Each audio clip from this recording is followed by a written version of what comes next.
ಇನ್ನು ಮನ್ರೇಗಾ ಹೆಸರು ಬದಲಾವಣೆಯನ್ನು ವಿರೋಧಿಸಿ ಕಾಂಗ್ರೆಸ್ನಿಂದ ಪ್ರತಿಭಟನೆ. ಬೆಂಗಳೂರಿನ ಫ್ರೀಡಂ ಪಾರ್ಕ್ನಲ್ಲಿ ಕಾಂಗ್ರೆಸ್ ಪ್ರೊಟೆಸ್ಟ್. ಪ್ರತಿಭಟನಾ ವೇದಿಕೆಗೆ ಕೈ ನಾಯಕರು ಆಗಮಿಸಿದ್ದಾರೆ. ಕೆಲವೇ ಕ್ಷಣಗಳಲ್ಲಿ ಸಿಎಂ, ಡಿಸಿಎಂ ಮತ್ತು ರಣದೀಪ್ ಸಿಂಗ್ ಸುರ್ಜೇವಾಲಾ ಕೂಡ ಎಂಟ್ರಿ ಕೊಡಲಿದ್ದಾರೆ. ಬಹಳ ದೊಡ್ಡ ಮಟ್ಟದಲ್ಲಿ ಇದನ್ನು ಪ್ರತಿಭಟಿಸುವಂತಹ ನಿರ್ಧಾರಕ್ಕೆ ಕಾಂಗ್ರೆಸ್ ಬಂದಿದೆ. ಇದಕ್ಕಾಗಿ ವಿಶೇಷ ಅಧಿವೇಶನ ಕೂಡ ಕರೆದ್ರು. ಜೊತೆಗೆ ಈಗ ಫ್ರೀಡಂ ಪಾರ್ಕ್ನಲ್ಲಿ ಕಾಂಗ್ರೆಸ್ನಿಂದ ಪ್ರೊಟೆಸ್ಟ್. ಲೋಕಭವನಕ್ಕೂ ಕೂಡ ಮುತ್ತಿಗೆ ಹಾಕುವಂತಹ ಪ್ಲಾನಿಂಗ್ ಇದೆ ಅಂತ ಹೇಳಲಾಗ್ತಾ ಇದೆ. ಈಗ ಪ್ರತಿಭಟನಾ ವೇದಿಕೆಗೆ ಕೈ ನಾಯಕರುಗಳು ಆಗಮಿಸಿದ್ದಾರೆ. ಇನ್ನೇನು ಸಿಎಂ, ಡಿಸಿಎಂ ಮತ್ತು ಸುರ್ಜೇವಾಲಾ ಕೂಡ ಬರಲಿದ್ದಾರೆ. ಸ್ಥಳದಿಂದ ನಮ್ಮ ಪ್ರತಿನಿಧಿ ಪ್ರಸನ್ನ ಈಗ ನಮ್ಮ ಜೊತೆ ನೇರ ಸಂಪರ್ಕದಲ್ಲಿದ್ದಾರೆ. ಪ್ರಸನ್ನ, ಈ ನರೇಗಾ ವಿಚಾರಕ್ಕೆ ಸಂಬಂಧಪಟ್ಟಂತೆ ಕಾಂಗ್ರೆಸ್ ಬಹಳ ದೊಡ್ಡ ಮಟ್ಟದಲ್ಲಿ ಆಕ್ರೋಶವನ್ನ ಹೊರಹಾಕ್ತಾ ಇರುವಂತದ್ದು. ಒಂದು ಕಡೆ ಅಧಿವೇಶನ, ಮತ್ತೊಂದು ಕಡೆ ಪ್ರತಿಭಟನೆ. ಈ ಪ್ರತಿಭಟನೆ ಕಾವು ಯಾವ ರೀತಿಯಲ್ಲಿ ಕಂಡು ಬರ್ತಾ ಇದೆ? ಎಷ್ಟು ದೊಡ್ಡ ಮಟ್ಟಿಗೆ ಈ ಪ್ರತಿಭಟನೆ ತೆಗೆದುಕೊಂಡು ಹೋಗುವಂತಹ ನಿರ್ಧಾರ ಇದೆ? ಏನೋ ಲೋಕಭವನಕ್ಕೂ ಕೂಡ ನುಗ್ಗುವಂತಹ ಪ್ರಯತ್ನ ಮಾಡ್ತಾರೆ ಎನ್ನುವಂತಹ ಮಾತುಗಳೇನಿದೆ, ಏನ್ ಪ್ಲಾನಿಂಗ್ ಆಗಿದೆ ಅಂತ? ನರೇಗಾ ಯೋಜನೆಯನ್ನ ಮರುಸ್ಥಾಪನೆಯನ್ನ ಮಾಡಬೇಕು ಅಂತ ಹೇಳಿ ಕಾಂಗ್ರೆಸ್ ಇವತ್ತು ನರೇಗಾ ಬಚಾವೋ ಆಂದೋಲನ ಅನ್ನುವಂತಹ ದೊಡ್ಡ ಸಂಗ್ರಾಮದ ಹೆಸರಲ್ಲಿ ಕಾರ್ಯಕ್ರಮವನ್ನ ಮಾಡ್ತಾ ಇದೆ. ಬೃಹತ್ ಪ್ರತಿಭಟನೆ ಈಗಾಗಲೇ ಪ್ರಾರಂಭ ಆಗಿದೆ. ಮುಖ್ಯಮಂತ್ರಿಗಳು ಇನ್ನೇನು ಕೆಲವೇ ಕ್ಷಣಗಳಲ್ಲಿ ಆಗಮಿಸ್ತಾರೆ. ರಾಜ್ಯ ಕಾಂಗ್ರೆಸ್ ಉಸ್ತುವಾರಿ ರಣದೀಪ್ ಸಿಂಗ್ ಸುರ್ಜೇವಾಲಾ ಅವರು ಈ ಪ್ರತಿಭಟನೆಯಲ್ಲಿ ಭಾಗಿಯಾಗ್ತಾರೆ. ಡಿಸಿಎಂ ಡಿ.ಕೆ. ಶಿವಕುಮಾರ್ ಅವರ ನೇತೃತ್ವದಲ್ಲಿ ಪ್ರತಿಭಟನೆ ನಡೆಯುತ್ತೆ. ಒಂದು, ನರೇಗಾ ಯೋಜನೆಯ ಮೂಲಕ ಗ್ರಾಮೀಣ ಜನರ ಬದುಕಿಗೆ ಉದ್ಯೋಗವನ್ನ ಕೊಡಲಾಗ್ತಾ ಇತ್ತು. ಆದ್ರೆ ಇದೀಗ ಸಂಪೂರ್ಣವಾಗಿ ವಿಬಿಜಿ ರಾಮ್ಜಿ ಬಿಲ್ ನ ಮೂಲಕ ಆ ಗ್ರಾಮೀಣ ಜನರ ಉದ್ಯೋಗದ ಹಕ್ಕನ್ನ ಕೇಂದ್ರ ಸರ್ಕಾರ ಕಿತ್ಕೊಳ್ತಾ ಇದೆ ಎನ್ನುವಂಥದ್ದು ಪ್ರಮುಖವಾದಂತ ಆರೋಪ. ಮತ್ತು ಅದರಲ್ಲಿ ರಾಜ್ಯ ಸರ್ಕಾರ 40% ಶೇರ್ ಅನ್ನ ಕೊಟ್ಟು ಕೆಲಸವನ್ನ ಮಾಡಬೇಕು ಅನ್ನುವಂತ ಅಂಶವನ್ನು ಕೂಡ ರಾಜ್ಯ ಕಾಂಗ್ರೆಸ್ ನಾಯಕರು ದೊಡ್ಡ ಮಟ್ಟಿಗೆ ಆಕ್ರೋಶವನ್ನು ವ್ಯಕ್ತಪಡಿಸಿ ವಿರೋಧಿಸ್ತಾ ಇದ್ದಾರೆ. ಹೀಗಾಗಿ ಸಹಜವಾಗಿಯೇ ಪ್ರತಿಭಟನೆ ದೊಡ್ಡ ಮಟ್ಟಿಗೆ ನಡೀತಾ ಇದೆ. ವೇದಿಕೆಯಲ್ಲಿ ಎಲ್ಲ ಶಾಸಕರು, ಸಚಿವರು, ಎಂಎಲ್ಸಿಗಳು, ಹಿರಿಯ ಕಾಂಗ್ರೆಸ್ನ ನಾಯಕರು ಭಾಗಿಯಾಗಿದ್ದಾರೆ. ಜೊತೆಗೆ ಒಂದು ಸಿಂಬಾಲಿಕ್ ಆಗಿ, ಸಾಂಕೇತಿಕವಾಗಿ ಟವೆಲ್ ಅನ್ನ ಧರಿಸಲಾಗಿದೆ. ಕೂಲಿ ಕಾರ್ಮಿಕರ ಒಂದು ಪ್ರತಿನಿಧಿಯ ರೂಪದಲ್ಲಿ ಅದನ್ನ ಪ್ರತಿಬಿಂಬಿಸುವಂತಹ ನಿಟ್ಟಿನಲ್ಲಿ ಇದೀಗ ಎಲ್ಲ ಸಚಿವರು ಕೂಡ ಹೆಗಲ ಮೇಲೆ ಟವೆಲ್ ಹಾಕೊಂಡಿದ್ದಾರೆ.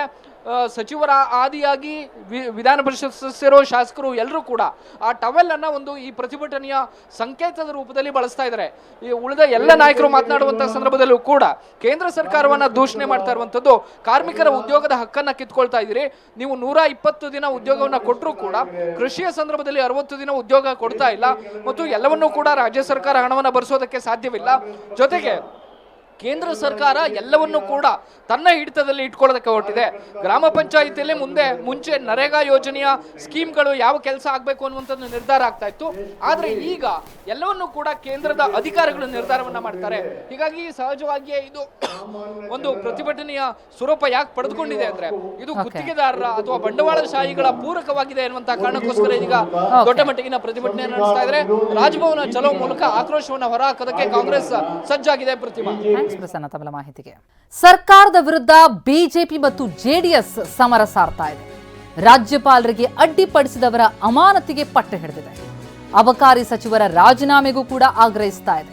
ವಿಧಾನಸೌಧ ಗಾಂಧಿ ಪ್ರತಿಮೆಯ ಮುಂದೆ ಬಿಜೆಪಿ ಜೆಡಿಎಸ್ನಿಂದ ಪ್ರತಿಭಟನೆ.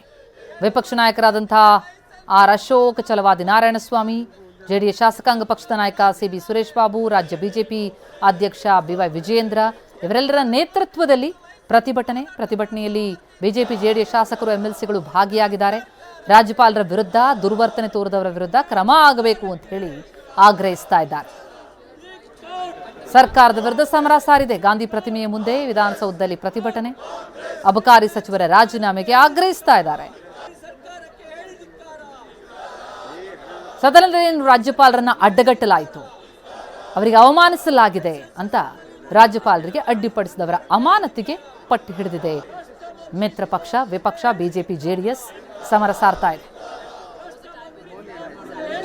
ಒಂದು ಕಡೆ ಜಯರಾಮ್ಜಿ ವಿರುದ್ಧ ಕಾಂಗ್ರೆಸ್ ಪ್ರತಿಭಟಿಸ್ತಾ ಇದ್ರೆ, ಮತ್ತೊಂದೆಡೆ ಇದೇ ವಿಚಾರಕ್ಕೆ ಕರೆದಂತಹ ಜಂಟಿ ಅಧಿವೇಶನದಲ್ಲಿ ರಾಜ್ಯಪಾಲರು ಪೂರ್ತಿ ಭಾಷಣ ಓದಲಿಲ್ಲ ಅಂತ ಕಾಂಗ್ರೆಸ್ ನಾಯಕರುಗಳೇನು ಅಡ್ಡಗಟ್ಟಿದ್ರು ರಾಜ್ಯಪಾಲರನ್ನ.